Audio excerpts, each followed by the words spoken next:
Okay, ladies and gentlemen, it is time, man. Very, very special guest. This cat right here, man, he's a part of Grammy Nominated Wiz Khalifa's record label, Taylor Gang. He just released a new single called Make It Last off of his upcoming album, Since Birth. He's been dominating the Pittsburgh rap scene with his Gangland mixtape series, the Lewis Park Legend, New 90s mixtape, just to name a few. Pittsburgh's very own, ladies and gentlemen, Chevy Woods. Yes, sir. It was good, man. Man, all good over here, man. First off, man, we appreciate you again, man, hopping on the podcast with us, man. Definitely means a lot. Oh, man, thank you, man. You know, I've been a fan of yours already through Stiller days. And man, major respect. I catch the podcast here and there, man, and check it out. Major respect, man. Major respect. Now, we know, man, you're big into the community, man, and obviously you're very hip to what's going on in the world. So I feel like we'd be remiss if we didn't start out just talking about, you know, you being a minority in America, man, and everything that's transpired. What's been your reaction to just this current situation right now, man? I honestly think we all have a voice, but some of us have bigger platforms and bigger voices. So I think that, you know, everybody should chime in with their opinion, but do it safely, you know, because you got to tread light waters with certain people's feelings and stuff like that, and watch what you say and all of that, you know, especially being an artist, you know, they antagonize everything you say. So I say, yeah. I'll always say, it's really right now is damned if you do, damned if you don't, because if you don't say nothing, then they're going to speak up about you not saying anything. If you do say something, then it's all these millions of opinions of what you said and how you should go about it. So I'd rather, you know, educate people than tell them what to do. You know what I mean? Absolutely, man. You're right. I mean, we look at it the same way we talk about with artists and how a lot of times artists and athletes, they kind of are synonymous in that sense, man. If you say something, you're going to be criticized. But if you don't speak, you're criticized for that as well. But as we've seen throughout the years, man, these situations have happened, man, in terms of the police brutality and stuff like that on minorities. Why do you feel it's important to speak out in this particular situation? Because we're seeing from a national standpoint how many people have stood up and started to talk about it. Well, the thing about it, where it starts is, of course, it starts at home and the education that you get from your parents on, you know, because going to school in high school, of course, when you think about social studies, it's like, there was really no Black history in social studies. They literally told us Columbus found America and it took it from the Indians, and that was the base of it. You know what I mean?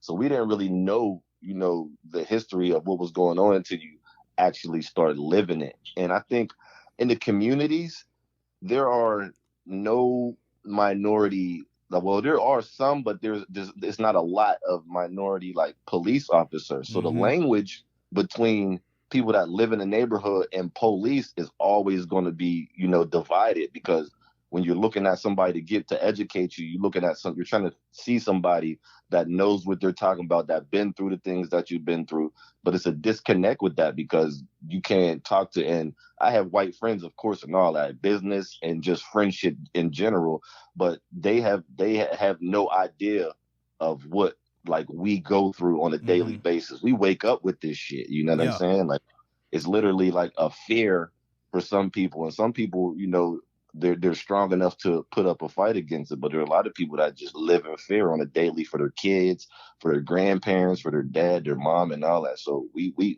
wear this, like, you know, on our sleeve. Man, yeah, absolutely right. I know for me, that was one of the biggest things that I've been talking about now is start the conversation. Because that disconnect, man, of how minorities have been raised and their experiences versus non-minorities and what they've experienced and their perspective on certain things are drastically different a lot of times. And it's almost as if because of white America not being able to experience it, they're kind of naive to everything that goes on. So I think the conversational piece, man, is huge, man, to ultimately make everybody be able to relate and understand, okay, this is what needs to take place so we can all move forward and make this world better. Right. And that's what I've been telling people. It's not about when you say something, it's about saying something. So you can't get to people if they say something 3 days later and they're putting up Black Lives Matter or whatever. Maybe they had to take a chance to educate themselves before they posted a picture or posted a tweet or posted IG. You know what I mean? So you can't put that off on people like that because they're not speaking immediately, because some people are not educated on this stuff. Absolutely. No, 100%, man. I like how you put all that. Now, I have a question just about music and your upbringing. What was your earliest memory of music? Did you know you were gonna um, go down this journey of becoming a rapper? Nah, I actually had no idea. You know what I mean? Like I literally, I did the high school stuff. I was all American, all of that stuff in Pittsburgh and all of that. I went to Robert Morris for a year. Kind of figured out that it wasn't like my thing because it was like, of course, Moats, you know this Prop 48. When you get to college and it's Prop 48 and you're a superstar, Mm-hmm. sometimes that can, steer you a different way. And you're like, damn, I don't get to play, I don't get to Yeah. practice. Yeah, so I'm like, nah, this ain't for me. And one of my homies, Ed Brown, who's still my friend to this day, I seen him just doing music stuff, writing books, writing raps out. So I just, tried it myself, and that turned to leaving school. That turned to me rapping at cookouts. That turned to me battling people in Pittsburgh, which then turned to me trying to find a studio to record my music at, and turning in a keyboard for $350 and buying studio time. Same time I did that, Wiz was working at that studio. That's He was in the back crazy. room, I was in the front room, and we were just listening to what each other was doing, but we didn't even know each other. Mm. And finally, we come out to the vending machine and was like, "Yo, what's up? I like what you're doing." Blah blah blah. Conversation started, and we recorded a record that night. And I was like 07, 08. So we've been locked in ever since. I like it. And man, we're gonna get into that a little later too. But I mean, when you talk about the collabs that both y'all, you and Wiz, have done, y'all put out some amazing music, stuff that I'm personally a big fan of, man. So I'm glad that all happened so I can enjoy y'all products. Hell yeah, man. Thank you, bro. Yes, indeed, man. So talking a little bit too, man, about you making that decision to go the rap route, was that difficult, man? Because obviously, like you said, you being an athlete and going to Robert Morris, that's a totally different avenue. So how difficult of a decision was that for you to say, you know what, I'm going to commit to being a rapper here?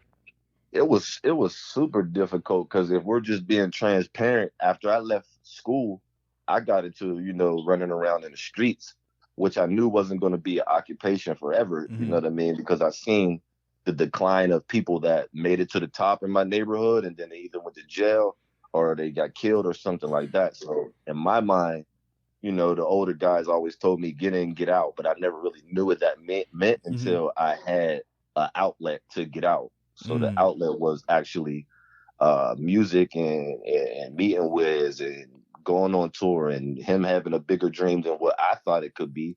And me just following up, what he thought was best for us at the time, because there was a lot of shit that was going on that he told us would work. And everybody was just like, all right, man, now if this shit don't work, you know what I mean? Because coming from the streets, like I was literally making $5,000-6,000 a day, but with all Mm. the problems, with all the shooting, with all the cop Right. stuff, with all the looking over my shoulder, with all the trying to hide stuff here and there, and it was just too much at a point. And one day he was like, "Yo, we're going on tour. I know you still got your 1 foot in, 1 foot out. I'll give you 2 weeks, to see if this is what you really want to do." And after Mm. 2 weeks, I just went cold turkey and just said, "Fuck that street shit. I'm gonna go over here and put my hustle over here to music." Major respect, man. It's funny you talk about going on tour early on. This probably would have been the beginning of 2011. I'm sitting at James Madison University in Harrisonburg, Virginia. You, Wiz Khalifa, Mac Miller, and I think Amber Rose was with y'all. Y'all came in and performed, and I was like, yo, this is crazy. Like, I was hyped because obviously this is when Wiz is about to drop the rolling papers and stuff. But I remember you coming on stage, Chevy, ho, Chevy, ho, Chevy. And I'm like, yo, I remember leaving out of there like, man, all right, I love Wiz, but this Chevy dude, man, I rock with him too. Yeah, I appreciate that. Yeah, He man. always, he always, he always put. Even though, like, that's the thing about it. Sometimes, even when you're the man, because in my head, of course, with the sports and the rapping and in the neighborhood and the street stuff, of course, I'm thinking I'm the man. But when you Mm, meet somebody who thinks the same way, but their level of business is way higher, mm. you got to get attached to that. You got to find your own niche and how to stay in your lane and do what you were supposed to do. And that's where me coming on and doing the hype man for him for like 6 or 7 years, I didn't even care about what I had going on because the dream was way bigger. I like Now it. you mentioned Wiz and his dreams and ideas, and they were kind of, I don't know. You were sitting back and you're like, man, I don't really know about some of this stuff. Was there a point where you were like, man, I really got to buy into this dude? Yeah, I think the point was when we first booked the tour. When he first booked the tour, I was like, oh, so we about to go on the road and be able to make money, even though the money wasn't like crazy because he was Mm. only making like $1,500 to $2,000 a show, but he was splitting it Wow. with like four other people. You know what I mean? 250 here, 350 for the DJ, like stuff like that. So he had to break it down. That's when I knew that shit was real because he didn't have $20,000 shows to where everybody was comfortable. Like, here's 2,000 for you. It was just like, take what you could get. We're gonna ride this out, Man, but the money's gonna get crazier if we just stay down. that's crazy hearing you say that because I mean, as fans, we always just assume that man, if they're on tour, they're getting paper, like they're getting paid, they're comfortable. But to hear you saying it like that's mind blowing a little bit to me, man. Yeah, sometimes you take a chance and everything's not in the green. You know, there was a lot of times where we was in the red and people still had to be paid. You know what I'm saying? So that's when like that's when stuff came up where I would be like, yo, I ain't even tripping on them because once I got out of hustling and stuff, I had bread still. Mm, So I was like, don't even worry about me, bro. We gonna get to me. You know what I'm saying? But you need that money to either take care of something else for you or take care of another person. mm. I'm gonna be straight. And then when it got to the point where it was my turn to get 2,500, $3,000, I didn't really have to share with nobody but my DJ because of the setup that we did from the beginning. I like that, man. Now, you work with a ton of highly decorated artists, man, from obviously Wiz Khalifa, but also Juicy J and Dej Loaf, just to name a few. So talk about the thought process behind working with these different artists and how it even comes about. I think that the internet is a huge deal. You know what I mean? And with the connections that you can make on the internet, I think that plays a huge part of it. But first of all, it becomes for me, I'm a realist. So I was listening to these people's music before we ever recorded a record. I might have had 3 to 4 hour conversations, 7 or 8 times before I even recorded a record with these people. Mm, You know what I mean? So we talked a lot before the music even came about. And that's my thing. Like I'm not the guy that you're gonna be like, could you do this feature for me? I got blah blah so amount of money. I'm gonna ask you, what are you doing with this? Where are we going? Are we shooting videos? Do you have mm. a manager? Like I'm gonna give you a little bit of game along with me doing the record, but it just had to sit right with me for me to put, my 2 cents in. Now, when you're going through that process, are there any times where you're just like, you know what, we might have agreed that hey, we're gonna do a song, but once y'all get to working together, you feel like it's not a match? Yeah, for sure. There's been songs that I've trashed with people, stuff like that. There's been situations where I got in the studio and start seeing how people moved, and I was just like, I think it was a learning experience and then a reset to go back and connect with them again. Mm, You know what I mean? I didn't just take if I trash the song, I don't mean that I trash our relationship. It just I feel like, we weren't in the right space and mind. I might mm, have not been, and you might have not been. So the connection, wasn't right. And it's like that a lot of times, you know what I mean? Like I always tell people, you're not gonna get in the studio and do exactly what you want to do all the time. You know what I mean? It's stuff that makes that sway to different places. You can record or you cannot record, or you can have a conversation and leave, or you cannot have a conversation and don't like the vibe that's going on. So mm. it just has to be like a good vibe with the person and the connection. Okay. Now, you just released a new single, Make It Last, off of your upcoming album, Since Birth. So, talk a little bit about the inspiration that went behind the song and why you chose that to be the single for your new album. I dropped a record before that called Escape, and that was the lead single, Okay. and Make It Last was the follow up. I think that music is 80% as far as purchasing goes. Music is 80% women, 20% men. Okay, it's a So method to the madness. I see the That's science here. that's something I yeah, learned in yeah, my marketing class back in college. Even they have like 80% of the decision making power in a household. exactly. Yeah, So that's true over therefore, here. yeah, yeah, yeah, for sure. Yo, so it was like, they make up 80%. So it's like who am I gonna? I've been going for the fellas and the palette music and the flash stuff and the paper plane talk forever. You know what I mean? With sprinkles of talking about women in there, but I just wanted to give them something that they could vibe to, and at the same time, would make it last. I know that guys that enjoy my music will play it for their girl, and then the girls that enjoy my music will play it for their guy. So it's like a two-way street when you drop records like that. So that's where my mind was with it. I like that. Savvy. Now, talk a little bit to us about your upcoming album, Since Birth, and ultimately, man, what do you want listeners to take away from it? Well, as you know, I've been doing this for a long time, and there's a lot of stuff that I like stayed away from as far as talking about, because I put out a lot of music, bro. I put out like 16 mixtapes and like 4 EPs. I would say, yeah, man, your catalog is crazy. Yeah, so like now that we're doing the album, a lot of the stuff and people don't know, everybody asks me how I did it. It's like there's a lot of stuff that went on in my life that I never even put on a record. You know what I mean? Because I wanted to save it for the real moment.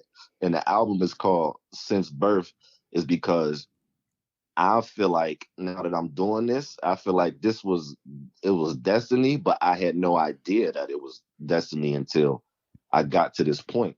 So now on the album, I named it Since Birth so that everybody can know that this been already instilled since I was born. I just didn't have no idea of how to put it together, but I had to go through those life situations in order to get here now to be able to put the project together for people.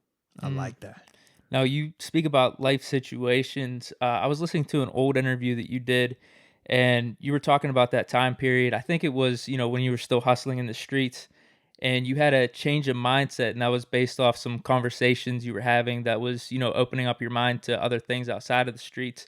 Do you remember anything about those conversations, who they were, maybe just, I guess, in general, like what was opening your mind up to things outside of the streets where you could see a different future for yourself? Well, I think I have good connections with people from my past. You know what I mean? So the thing with that is I have teachers, counselors, and on Facebook I still talk to, and send birthday shout outs, send Starbucks gift cards if I can. So it's okay. Yeah, it's just like those people in my past that I had the conversations with. I had to go back to where I was in those times and actually remember it and think about what they were saying. So it could have been a OG homeboy. It could have been my dad. It could have been my granddad. It could have been a young cat on the street that, is just going to high school and he's asking me questions about what to expect and things like that. So it's, the connection with those people, like I said, the big influence for me was like connecting with some of my teachers from like middle school and stuff like that. And then telling them, the stuff that they were telling me in high school, I was just shunning it off back then. Like, I'm not trying to hear that shit. But I really had to apply it when I got older and was an adult. So I just go back and tell them, like, thank you for that. I didn't understand it then, but I understand it now. Same go for like parents. We always thank our parents after for being on our ass like that. And we didn't know that why they were doing it. You know what I mean? You get a whooping and your mom says she loves you while she's whooping you. It's like, what do you mean? You're kicking my ass and you're saying you love me. It doesn't add up. But I understand it now, you know what I mean? It's so that you don't go do that shit that you got in trouble for again. And I'm showing you that I love you enough to discipline you so you don't do that. No, that's interesting. At least like the seed is planted. So maybe a situation comes up in the future and then you think back on maybe that truth or little piece of wisdom that was given to you, and then it just all adds up, I guess. That's my whole how I carry it, and that's my life. All right. I see you, man. That's that growth right there. Major growth. So, man, we hear this all the time, man. Mixtapes versus albums. Just talk to us a little bit about the difference between the two, and in particular, when you're creating an album versus a mixtape. Talk about that process and what's the differences for you. A mixtape is more with mixtapes. I mean, of course, with any music, I didn't got to a point where, I don't need my phone. I don't need no notepads. It's just a feeling, now. Before I used to like pen down everything and make sure everything was right and calculated and stuff like that, even with mixtape. So I was already in that mode doing my mixtape stuff. But with the mixtape stuff, I could just rap. I could make that in a night. I can make a mixtape in Okay. 2 days. You know what I mean? I haven't put out a real studio album, and I've been doing this for like 12, 13 years. So now with an album, it makes me go back and sit down and go from top to bottom, and make sure everything is right. All the words are right. Sometimes I might go home with the album, listen to it, fall asleep, but something struck me that was different in the album. I'd be like, I gotta go change that tomorrow. So you're really like, an album is really like nitpicking because you always think it's done. But I always tell people the album isn't done. The album is never done until it's out and people are purchasing it. It's never done. So you always tweaking it, all the way up until the release date. Now, typically, how long would it take? So you said you could do a mixtape in a day or two, just go in there, you're going to lay down what you want to lay down and you're good. But with the album process, I mean, do you take months to do it? I mean, I hear some guys say they take years almost when they're making an album just because they want to change so much with that. So like, what's the time frame typically with you? I don't think I really have a time frame because I had 4 other albums before this, you know what I mean? And I thought that those were what it was going to be. And then we got this one now, and this is really what it is, but it's a collective of all of those albums that I trashed, put into this one, knowing my mistakes and knowing what I want now. So it's kind of like easier when you go through that process of, I keep saying the word trashing it, but I throw it away. I keep it, but I throw it away and I don't use it until it's a time. Like for instance, this Friday, I'm gonna drop another record that's not even on the album, but it pertains to everything that's going on. And I had it since 2017. That's what I mean? So now I'm just coming back to it. I'm remixing it. I'm doing the little stuff that's going on with the world now, and I'm putting it in there. So, you always go back and nitpick with stuff, and that's just the world of music. Got you. Now, I have a question. This is probably some advice that I need, maybe. I was listening that you used to be a really chill dude coming up, and recently, I don't know, maybe within the past 3, 4, 5 years, you said you became more aggressive in your style, and that this is kind of pertaining to, say you're in the studio, you hear someone drops a beat and says, "Hey, do you like this?" And you're just like, "Yeah, that's cool, whatever." But now you're a little bit more hands-on with the process and saying, "I like this, I like that, change this, change that." How did you switch from that chill mentality? Because my whole thing is, I'm called Deke, but my tagline's chilling with Deke. So I might need to get out of that chill zone a little bit. So how did you go from completely chill to maybe a little bit more of an aggressive attitude with your approach?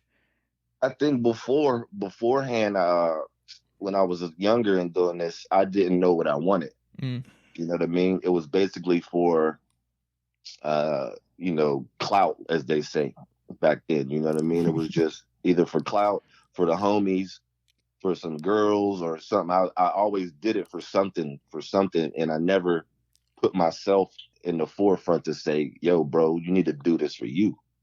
100%, you know what I mean? And I always gave myself to people and I always did what people wanted. And I always try to please the people. And with the album, I was like, you know what? I want to make myself happy. I want to be cool with this body of work before it even goes out to people, before anybody can say that's dope. I want to be like, yo, you did it. So that's what changed it. That's how I got aggressive with my music, because I started to say, this is what you want. Well, you gonna go do it, or we gonna go do it in my own head. And that's what happened. Now, throughout this whole process, man, of identifying that passion with music and saying that, hey, you know what, I wanted to be a certain way. I wanted this. I wanted that. What has been the most challenging thing for you throughout this whole journey? You really want to know? The most challenging thing has been getting producers to clear records. Oh, like the samples and stuff? Yeah, people don't understand that. All right, so here's a situation. It was a record that I had with Wiz that I had to take off the album, and then I put another record with him on it. But I had to take the record off the album because there was one little sound in the beat that was a sample, and the producer didn't feel like, he felt like the beat was what it was, and he didn't feel like going to go make another sound, that's take that sample out, put another sound in there, and give me the beat. Then he just said, oh well, I don't want to do it. Jeez. You know what I mean? So that's like something so simple to go and do, to play one little note to change it. And I'll be, me as the artist, it has to go out with my words on it. And if I'm comfortable with it, but you say, no, I don't want to do it for that one sound, it's like, all right, dude, keep the song. I don't even care. So you go through a lot of like little shit like that, you know, like as far as like the album cover goes, there's a dude that I just had him fix an old picture of like a baby picture, and he ended up writing just since birth on a baby picture, and he fixed a little bit, and he's like bugging me now, like, yo, when the album, I did the cover art, I'm like, bro, I gave you a shot just to fix the picture. I could have literally wrote the title on my own. I could have did that myself. My last 4 tapes, I've done the covers by myself. You know what I'm saying? So it's like, I'm just reaching out, trying to, because I like your work. I want people to see it. Yeah. So let's go with it. You know what I mean? It's like some people are just overly aggressive about their stuff to where it'll turn you off and turn you sour towards them and be like, yeah, I'm not working with them no more. Man, I would have never guessed that. That's crazy. Jeez. Yeah, man. Whew, that's wild, man. So recently, now this is getting me here because I like to cook. I'm a big cooking guy. Recently, you just started your cooking show. It's on your social media. You can check it out, called Make It Good with Chevy Woods. Now, I done seen you up there chefing up some steaks. I thought I was there Roof Chris when I saw you make the one. I'm like, yo, this is crazy. You got the little glaze. I'm over here like, okay, so he's really doing this here. So talk to me, man. What inspired this, and where does your passion for cooking come from?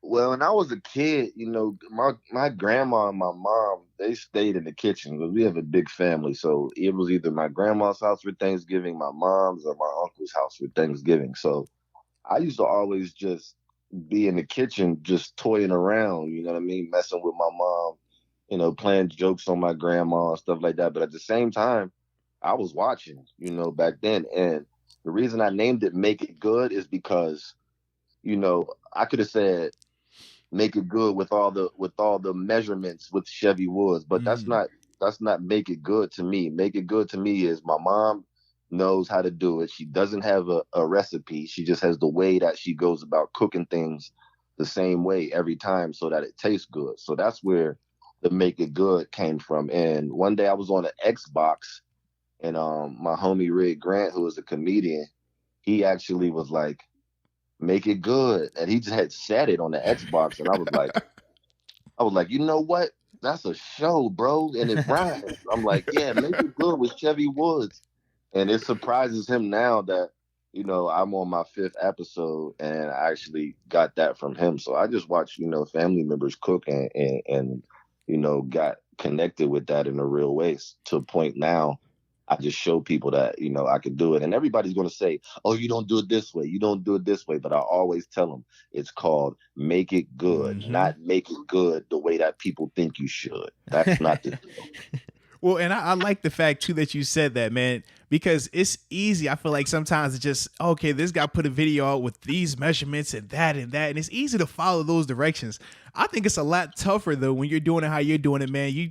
I don't see measuring cups. I just see you out here just, all right, you got a sprinkle of that, got a little pinch of this. Oh, you got this thing right here, and then it's done. You're like, yo, that's crazy. Yeah. And that's just the way it goes. You know what I mean? I people don't even know, like, there's no plan on what I'm gonna make. I literally go in my refrigerator the day before or the day of the show that I'm filming and be like, yeah, that. All right, cool. They go to meal, boom, and then I film it because it's basically me cooking dinner for myself. You know what I'm saying? And I'm just filming it. You know what I mean? Nah, it's clean, man. It's definitely clean. And I'm looking forward to the next episode because every time you do it, like I said, it just makes me hungry. And vicariously, I'm like, yo, that tastes good. I don't know what it tastes like, but it looks good. Bro, you with all the stuff going on, I held back. I was supposed to drop it tomorrow, but I'm gonna wait till the end of the week. But wait till you see this seafood gumbo, bro. Crazy. Oh, man. I like it. You talking to me now, man. All right. So, man, anybody that follows you on social media, and I could tell you this firsthand because when I first signed with Pittsburgh, man, I was like, yo, this dude is on it. Like, he knows everybody that's getting signed. He's talking anything Steelers related. He's in the conversation, man. Big time. So first off, major respect to that. But, man, obviously this offseason was crazy, but Ben dropped the video, man, him throwing the ball. Talk about your reaction to that, and ultimately, man, how you think the team is going to do this year. You know what? I actually love that. And I'm like I say, especially about Steeler football. I'm super transparent. I tell it exactly how I feel. You know what I mean? So how I feel is I'm comfortable with Ben coming back and happy to see him throwing the ball and everything that's going on, with his injury and how he's, being able to get back out there and stuff like that. And at the same time, I do not want to see his backup be Mason Rudolph. I am happy with the Duck. The Duck is cool. You about to start a controversy. The Duck stays, Mason goes. I'm definitely happy about our wide receiving core or running backs. I'm real hype about actually seeing Benny Snell, get more touches. Mm-hmm. And on the defensive side, there's not really much for me to say on the defensive side. I feel like the best combination of cornerback and safety is in Pittsburgh, and that's Joe Hayden and Minka. Mm-hmm. So, I feel like we're super locked in. Of course, Bud Dupree is the homie. Devin Bush is the homie. So it's like, I stay connected with these dudes, like as far as on the internet and stuff. And when people are getting signed and, I shout them out, I follow them, I DM them and say, welcome to the city and all of that. So, I'm really ready for this season to pop off. I am too, for sure. The Mason out and Duck stay though is interesting. It's definitely interesting. Yeah, I feel like, the offense moves at a speed. Of course, Duck is younger than Ben. So the offense moves at a snap a little quicker. I feel like Mason doesn't have that quickness to himself. You know what I mean? It's just like, okay, he's a good quarterback and a system quarterback, but once somebody's rushing, he's not turning to get it out of the pocket. So nothing about those last, 2-3 games with Duck though has you concerned? No, because he needed to get put in those situations so he can fail to become successful. Okay. So that's what I feel like his situation was. It was either he was going to do it or he wasn't, but I wasn't going to be mad either way because I knew the circumstances. We were definitely playing with house money there last season. Without a doubt. For sure. Oh, I like it. That's a different approach right there. I could dig that. Yes, definitely. I could dig that. Man, so shoot. This was an awesome time, man. Chevy, thank you once again, man, for hopping on, man. And like you said, man, definitely looking forward to the upcoming album, Since Birth. If y'all haven't checked out the singles yet, man, make sure y'all do that. So once again, man, thanks again, man, and stay safe out here. Yo, man, thank you guys, man. Sending peace and blessings to everybody's family. You know what I'm saying? With these times going on, and they say that Corona is like nowhere near here anymore, but that's a lie. People are just outside and just doing whatever. So I just hope everybody is, just staying safe. No doubt, man. I appreciate it, man. That was the best intro I ever had. Hey, man, I appreciate that, man. I take pride in the intros, man. And like you said, man, your life, man, what you've been able to do thus far, man, I think it's awesome and it needs to be celebrated. And I'm, like I said, looking forward to see, man, where it goes from here. For sure, man. You still stay in Pittsburgh? Oh, yeah, I'm out here. Absolutely. All right, when I come back to the city, we got a link, man. Yes, indeed, man. You got the number now, man. Hit me up, baby. I got you, man. Appreciate you guys. All love, appreciate it, man. Appreciate it. All right, bro. All right, peace.